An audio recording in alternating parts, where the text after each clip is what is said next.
আজকে বেশ কয়েকদিন ধরেই গোয়েন্দা সংস্থার লোকজনের বিষয়টা খেয়াল করছিল। তা আজকে এনএসআই এবং টিসিবির তথ্যের ভিত্তিতে আমরা এই অভিযানটা কিছুক্ষণ আগে শুরু করি এবং এই অভিযানে আমরা 70 কেজি খেজুর, 150 কেজি চিনি, 150 কেজি বুট, মুসুরির ডাল 613 কেজি এবং 162 লিটার ভোজ্য তেল আটক করেছি এবং একজন ব্যক্তিকে আমরা আটক করেছি, তার নাম রুবেল, তার বাড়ি পাবনায়।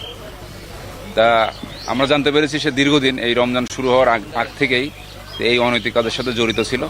তার নামে একটা ডিলারের লাইসেন্স আছে এরকম সে দাবি করেছে, কিন্তু আমরা এখন এটা কনফার্ম করতে পারিনি।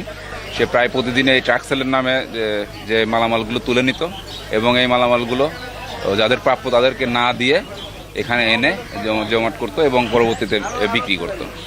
তা আমরা তার বিরুদ্ধে মজুতদারি, অবৈধ মজুতদারির অভিযোগে বিশেষ ক্ষমতা এনে মামলার প্রক্রিয়া গ্রহণ করেছি। তো আমরা আজকে গোপন সংবাদের ভিত্তিতে আমরা জানতে পারি যে এখানে কিছু পণ্য অবৈধভাবে মজুত করা আছে। আমরা সাথে সাথে এটা যৌথ অভিযানে আমরা একটা অভিযান পরিচালনা করি। সেখানে আমরা কিছু পণ্য উদ্ধার করি এনএসআই এবং ডিবিএসবির সহায়তায়। তো এর যেই ডিলারের সংশ্লিষ্টতা পাওয়া গেছে প্রাথমিকভাবে, আমরা তার বিরুদ্ধে একটা মামলা, বিশেষ ক্ষমতা আইনে মামলা করা হয়েছে। মামলা প্রক্রিয়া চলমান এবং এটা তার শাস্তি কী হবে এটা আদালত বলতে পারবে আর কি।